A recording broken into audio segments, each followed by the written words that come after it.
कहते हैं कि मेड़ता के पूरे राज परिवार पर भगवान कृष्ण की बड़ी कृपा थी। कहते हैं जब जयमल राजा थे तो मालदेव ने एक बार अटैक किया था। जयमल भगवान कृष्ण की पूजा में बैठे हुए थे और उनका कहा हुआ था कि जब मैं भगवान कृष्ण की पूजा में बैठूं तो कोई मुझे डिस्टर्ब नहीं करेगा। अचानक मालदेव की सेना जब आती हुई दिखाई दी, सेनापति भागकर राजभवन में आया और जयमल को समाचार देने जाने लगा और गेट कीपर ने कहा कि महाराज इस समय भगवान कृष्ण की पूजा के अंदर डिस्टर्ब नहीं कर सकते आप। सेनापति ने जयमल की माता से कहा कि माते, जयमल को जाकर कहो कि आक्रमण हो गया है, मेड़ता को घेरने वाला है मालदेव, क्या किया जाना चाहिए। मां ने जाके जब जयमल को बात बताई तो जयमल ने हाथ के इशारे से कहा कि सेनापति को कहो कि युद्ध में जाए, मैं पीछे पीछे आ रहा हूं। जयमल की माता ने सेनापति को बात की, सेनापति अपनी सेना लेकर गए, युद्ध किया और मालदेव की सेना को भगा देते हैं वहां से। मालदेव किसी युद्ध में प्रत्यक्ष गया था और हार के आया था, तो मेड़ता के खिलाफ युद्ध है। बाकी मालदेव गया था जिस युद्ध में, उसमें तो जीत ही गया वो। गिरी सुमेल वाले में वो तो पहले हट गया था, और इसमें तो कहते हैं मालदेव की सेना को पीछे हटना पड़ गया था। मेड़ता की सेना जिंदाबाद के नारे लगाती हुई, राजा जयमल जिंदाबाद, मेड़ता जिंदाबाद। जयमल पूजा खत्म करके बाहर निकले, सेना की नारेबाजी देखकर उन्होंने पूछा क्या हुआ। सेनापति ने मुस्कुराते हुए कहा कि महाराज, आपके असाधारण प्रदर्शन की वजह से आज मेड़ता ने मारवाड़ को हराया, हमारी जीत हुई है। जयमल ने कहा मेरे, मैं अंदर पूजा कर रहा था। सेनापति ने कहा आप झूठ मत बोलो, आप ही लड़ रहे थे सबसे आगे, आपने कहा था पीछे पीछे आ रहा हूं, फिर आ ही गए थे आप, और आपने बताया था ये करो वो करो, इधर से लड़ो उधर से लड़ो। जयमल ने कहा नहीं यार, मैं नहीं था युद्ध में, मैं पूजा में ही था। अरे सर थे आप।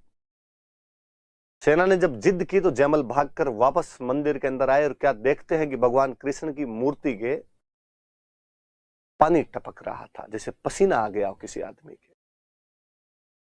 कहानियां यह भी कहती है कि भगवान कृष्ण की उस मूर्ति के दोनों कानों में कुंडल पहने हुए थे, लेकिन अब उस मूर्ति का एक कुंडल गायब था। जयमल भागकर उस जगह पर पहुंचे जहां पर युद्ध हुआ था, कहते उस जगह पर वो कुंडल मिला था।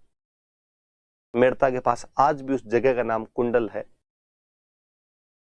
आज भी राजस्थानी के अंदर दोहे बोले जाते हैं कि जयमल जतरो सूरो हो उतरो भगत भगवंत। कि जयमल जितना सूरवीर था उतना ही भगवान का भक्त था। जयमल बनने जूंझियो राधा रुक्मण रो कंत। कि जयमल बनकर जूझ गया था, राधा रुक्मण रो कंत, कंत मतलब पति, राधा और रुक्मणी का वो पति उस दिन जयमल बन के जूझ गया था, क्योंकि जयमल न केवल सूरवीर था बल्कि भगवान कृष्ण का भी उतना ही बड़ा भक्त था। मैं ये कहानी सुनाता हूं तो मुझे लगता है नागौर की धरती पर भगवान कृष्ण की कोई असीम कृपा रही होगी। एक कहानी और याद आती है जो बहुत बचपन में, इन दोनों कहानियों से पहले मैंने शायद सबसे पहले उसी कहानी को सुना होगा। जन जन की प्रिय वो कहानी बताती है कि किसी समय नागौर के अंदर एक किसान पति पत्नी रहा करते थे। भगवान कृष्ण के अनन्य भक्त थे। एक बार किसी कारणवश उन दोनों पति पत्नी को बाहर जाना पड़ रहा था, 10-12 दिन के लिए बाहर जाना पड़ रहा था। तो अपनी बच्ची जो कि 10-12 साल की थी उसको कहा कि तुम घर को संभालना, ठीक है।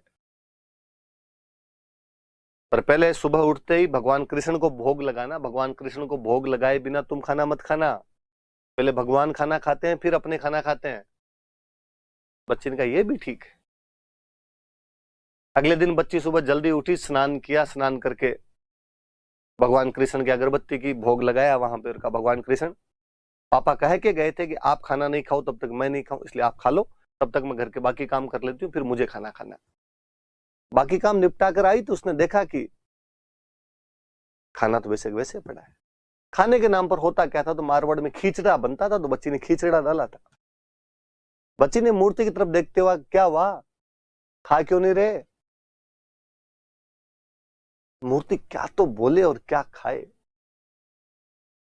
उसने कहा देखो पापा तो आ जाए नहीं, खाना तो पड़ेगा, मेरे हाथ से खाना पड़ेगा आज। एक राउंड और लगा के आती हूँ मैं, थोड़ा बहुत काम बाकी हो रहा है वो करके आती हूँ, खा लेना। वापस घूम के खींचड़ा 10 का 10 कटोरे में वैसे के वैसे पड़ा।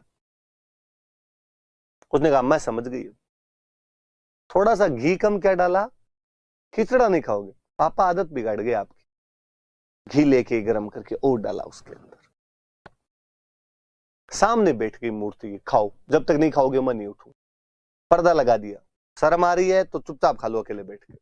थोड़ी थोड़ी देर में पर्दा उठा उठा के देखे, 4 बज गए दोपहर के, बच्ची की आंतड़ियां खुलबुला गई। भगवान कृष्ण ने देखा कि बच्ची मर जाएगी आज। इस बार जब उसने पर्दा उठाकर देखा तो खिचड़ा गायब था। भगवान कृष्ण झीम गए। बच्ची ने दूसरे दिन वापस खिचड़ा बनाया और कहा कि आज नाटक मत करना, चुपचाप खा लेना फटाफट। अगले 10 दिन तक उसने वैसे ही भगवान कृष्ण को खिचड़ा खिलाया। निश्चित समय पर मम्मी पापा वापस लौटे, मम्मी रसोई में गई। रसोई में जाते ही मम्मी ने घी वाली केतली संभाल ली। अपनी भी मम्मियां बाहर से जब भी आती है तो घी वाली केतली ही संभालती है। महिलाओं का घी में जीव ज्यादा रहता है उधर। देखा कि घी की केतली खाली, बर्तन खाली।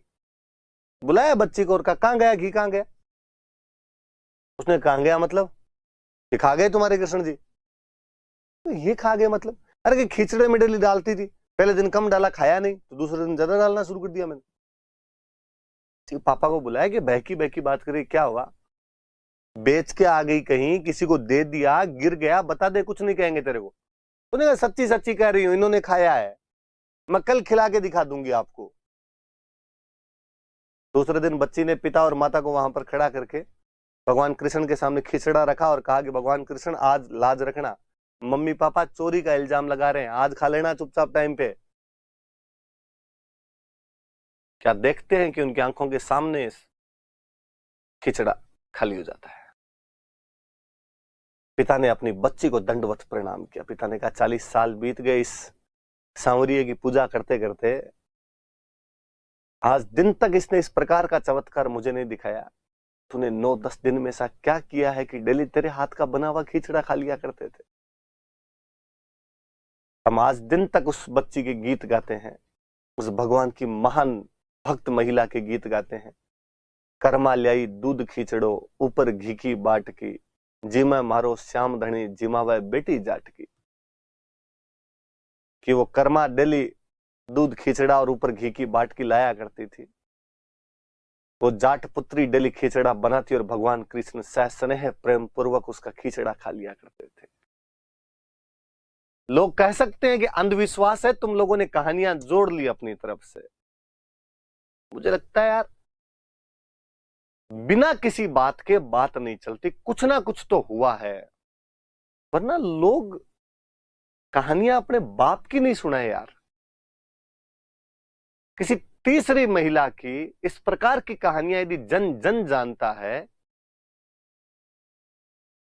मैंने कभी बचपन में सबसे पहले जो भजन याद किया होगा वो कर्मा वाला भजन था। दादाजी घर में रैंडम शाम के टाइम में बैठे बैठे गाया करते थे। हम टाबर होते, हम चले जाते कि लो भजन सुनाओ, और वो ये भजन सुनाया करते थे। हम कहते इसका अर्थ बताओ, और वो कर्मा की कहानी सुना दिया करते थे। इसका मतलब कुछ तो हुआ है वहां पर। कर्मा, मीरा, जयमल की कई कहानियां हमारे इन फिजाओं के अंदर तैरती रहती है, भगवान कृष्ण के उन लीलाओं के बारे में बताती रहती है। इसलिए मैं अक्सर आपको कहता रहता हूं कि भारत के जनमानस से कभी भी आप गाय, गंगा और गोविंद को निकाल नहीं पाएंगे। ये भारतीय जनमानस के अंदर रहेगी, अटूट रहेगी। मीराबाई की बातें थी, इनके साथ में थोड़ी सी बातें ज्यादा हो गई।